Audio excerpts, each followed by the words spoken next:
Assalamualaikum warahmatullahi wabarakatuh. Saya Amara Vicky Houston, kelompok 3, dengan topik pembahasan pengelolaan sistem global untuk keunggulan kompetitif. Di sini saya akan menjelaskan apa itu sistem informasi global dan keunggulan kompetitif. Sistem informasi global yaitu sistem informasi yang berbasis komputer yang melintasi batas-batas negara di mana perusahaan multinasional dengan sistem tersebut bisa mengintegrasikan seluruh kegiatan perusahaan seperti penyusunan strategi, pelaksanaan operasi antara perusahaan induk dengan perusahaan cabangnya, bahkan yang dimana perusahaan cabangnya telah tersebar di berbagai negara lainnya. Yang berikutnya yaitu keunggulan kompetitif. Keunggulan kompetitif adalah kemampuan yang diperoleh melalui karakteristik dan sumber daya suatu perusahaan untuk memiliki kinerja yang lebih tinggi dibandingkan perusahaan lain pada industri atau pasar yang sama. Saya Zara Gestia Pratiwi. Di sini saya akan menjelaskan mengenai tujuan penerapan sistem informasi global. Teknologi informasi merupakan komunikasi teknologi komputer meliputi perangkat keras dan perangkat lunak untuk mengolah dan menyimpan informasi dengan teknologi komunikasi untuk melakukan transmisi informasi. Pada awalnya, penggunaan teknologi komputer hanya digunakan pada tingkatan lokal untuk memecahkan suatu permasalahan lokal. Namun, sekarang komputer sudah digunakan untuk mengolah sumber daya yang luas dari perusahaan-perusahaan yang memandang seluruh dunia sebagai pasar mereka. Selanjutnya, GIS atau Global Information System, masa depan memungkinkan anak-anak perusahaan untuk menyesuaikan produk dan jasa mereka dengan pelayanan mereka, namun tetap menyediakan informasi yang baik ataupun bagus. Selanjutnya saya akan menjelaskan mengenai tantangan mengembangkan sistem informasi global. Terdapat 4 kendala. Yang pertama yaitu kendala budaya, yang kedua kendala politik, yang ketiga kendala geoekonomik, yang keempat kurangnya dukungan dari anak perusahaan. Saya Estasia Putri Ragilita akan menjelaskan tentang perusahaan multinasional. Perusahaan multinasional adalah perusahaan yang telah tersebar ke berbagai negara serta memiliki cabang yang dimana setiap cabang mempunyai kebijakan, sasaran, dan prosedurnya masing-masing menyesuaikan dengan negaranya, serta juga mempunyai perusahaan induk yang menetapkan standarisasi untuk masing-masing produk atau jasanya, sehingga setiap perusahaan cabang walaupun memiliki kebijakan serta prosedur yang berbeda-beda, tetapi sesuai standarisasi yang telah ditetapkan oleh perusahaan induknya. Karakteristik perusahaan multinasional: 1. Mempunyai anak perusahaan atau cabang di luar negeri. 2. Teknologi canggih. 3. Sistem manajemen dan distribusi secara global. 4. Memiliki visi dan misi yang mendunia. 5. Multinasional internationally owned enterprise. 6. Multinational control enterprise. Saya Raditya Adelina akan menjelaskan tentang level dan strategi penerapan sistem informasi global. Macam-macam strategi yang digunakan oleh perusahaan multinasional dalam menerapkan sistem informasi global disusun oleh Christopher Balet. Beliau adalah seorang ahli teori organisasi dari Australia. Strategi penerapan sistem informasi global. Strategi multinasional. Perusahaan-perusahaan cabang diizinkan untuk mengembangkan produk serta memasarkan secara mandiri di wilayah operasi tersebut. Strategi ini merupakan strategi tertua yang terkenal setelah diterapkannya perusahaan-perusahaan di Eropa sebelum Perang Dunia Kedua yang disebut dengan strategi lepas tangan. Strategi global. Strategi ini membatasi kendali dari perusahaan cabang oleh perusahaan induknya, sehingga produk-produknya dibuat di perusahaan induk yang kemudian dikirim kepada perusahaan cabang. Aliran produk dan informasi bergerak satu arah dari perusahaan induk ke perusahaan cabang. Strategi ini menempatkan pekerja terbesar ada di perusahaan induk terhadap basis data dan informasi.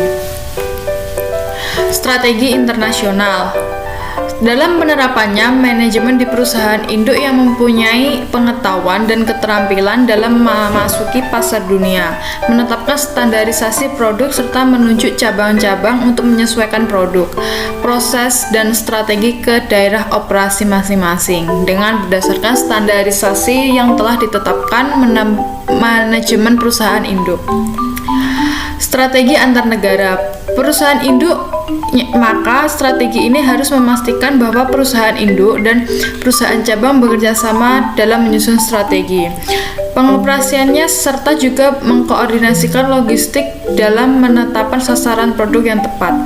Strategi ini hampir sama dengan strategi internasional, tetapi dengan lebih meningkatkan lagi peran perusahaan cabang untuk keluasan dalam penerapan strategi untuk diterapkan ke daerah operasi masing-masing, dengan tetap mengikuti standar yang ditetapkan dalam skala internasional. Rancangan basis data perusahaan harus digunakan oleh seluruh cabang yang tersebar di seluruh dunia. Nama saya Fadila Nantugasari.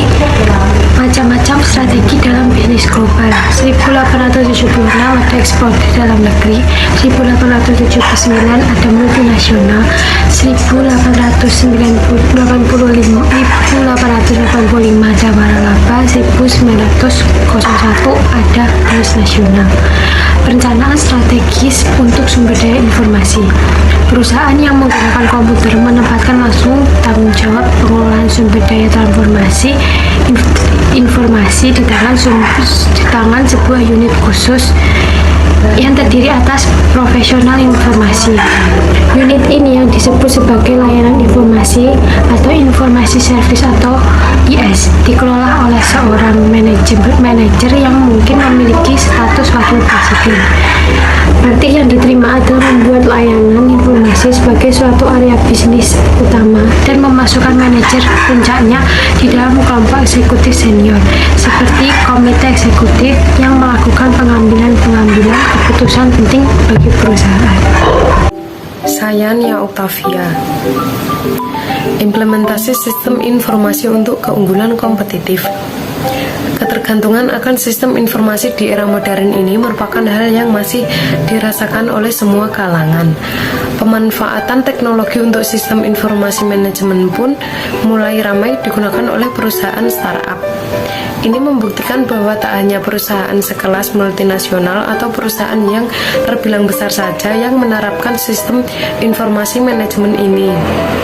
Memanfaatkan teknologi smartphone yang berbasis Android atau iPhone, aplikasi ini berguna untuk melayani jasa baik itu antar jemput, pesan makanan, ataupun jasa pengantar lainnya. Agar lebih dekat dan lebih menjaring dengan customer, aplikasi Gojek dengan sebesar 44 MB tidak terlalu besar untuk ukuran software. Cara kerja sistem informasi untuk keunggulan kompetitif. Contoh cara kerja sistem informasi yaitu ojek online atau Gojek. Seperti taksi Bluebird, di mana perusahaan dapat memantau dan melacak armadanya dengan pemanfaatan teknologi GPS. Apabila ada pelanggan atau konsumen yang hendak memakai jasa dari perusahaan tersebut, maka pihak perusahaan akan melihat terlebih dahulu di mana armada yang jaraknya lebih dekat dengan pelanggan ataupun konsumen. Seperti halnya taksi, perusahaan ojek online juga mempunyai tarif yang berdasarkan jarak tempuh. Contohnya Gojek per kilometernya Rp4.000. Memang sebelumnya ada perusahaan yang sejenis dengan memakai Argo sebagai alat bantu untuk penetapan tarif, namun kurang se-booming Gojek. Perkembangan teknologi otomatis adalah penunjang utama pembuatan keputusan di dalam organisasi-organisasi modern. Dalam hal ini, aplikasi teknologi komputer benar-benar telah menandai revolusi peradaban yang memungkinkan pekerjaan-pekerjaan di dalam organisasi dapat diselesaikan secara cepat, akurat, dan efisien. Prestasi organisasi perusahaan akan ditentukan oleh kemampuan organisasi perusahaan untuk mengambil keputusan berdasarkan informasi yang tersedia. Ibaratnya sistem informasi manajemen tidak bisa lepas dari komputer ataupun teknologi. Sekian presentasi dari kelompok kami. Jika ada kurang lebihnya, mohon maaf. Wassalamualaikum warahmatullahi wabarakatuh.